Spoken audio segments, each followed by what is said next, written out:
Asalaamu calaykum. Saynisyahanada qaar ayaa ku doodaya in walbahaarka ka dhasha isbeddelka cimiladu ay tahay sababta ugu weyn ee keenta isbeddelka habdhaqanka albatros. Albatroska waa shimbiraha ka mid ah oo leh halkudhig saameyn ku leh dunida. Wargeyska Metro oo ka soo baxa Britain ayaa la sheegay in saynisyahanadu ay cilmi-baaris ku xaqiijiyeen in shimbiraha albatroska ay ku raaxaystaan daacadnimo waaweyn iyo lamaane, islamarkaana markii ay helaan wehel ay ku dhegnaadaan had iyo jeer nolosha saxda ah. Iyagoo uu xusay in heerka furiinka ee u dhexeeya shimbirahani aynu ka badnayn 1%, taas oo ah mid aad uga hooseysa kuwa dhigooda ah ee aadanaha. Cilmi-baaristan oo lagu sameeyey ilaa 15,500 oo lamaane jasiiradaha Ingiriiska oo ka mid tahay Falkland muddo 15 sano ah, ayaa lagu ogaaday in habdhaqanka shimbirku uu bilaabay isbeddelo sanadihii u dambeeyey, waxayna tilmaamtay in muddo 10 sano iyo badh ah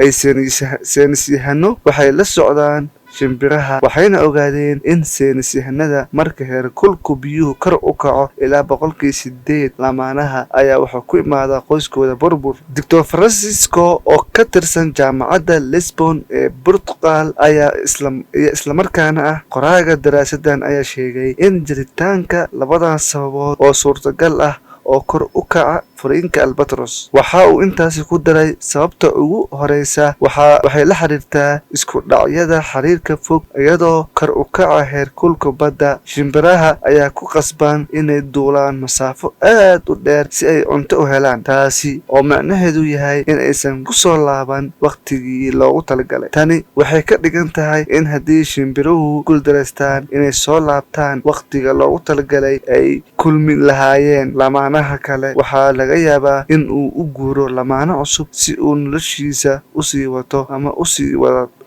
Isaga oo hadalkiisa sii wata ayaa wuxuu u yidhi, aragtida labaad waxay tahay in heerka hormoonada walaaca ee shimbiraha laga yaabo in uu kordho sabab la xiriirta deegaanka qalafsan ee ka dhashay isbeddelka cimilada. Waxaana ula jeedaa in xaaladaha taranka oo adag iyo cunto la-aantu ay keeni karto walbahaar, taasoo la micno ah in lamaanaha lagu eedeyn karo waxqabad xumo, taasi oo aakhirka keenta kala tegis. Waxa uu sharxay in heerkulku kor u kacayo oo uu sii wadi doono kor u kaca, marka tani waxay horseedi kartaa dhibaatooyin badan oo shimbiraha gaar ahaan albatros.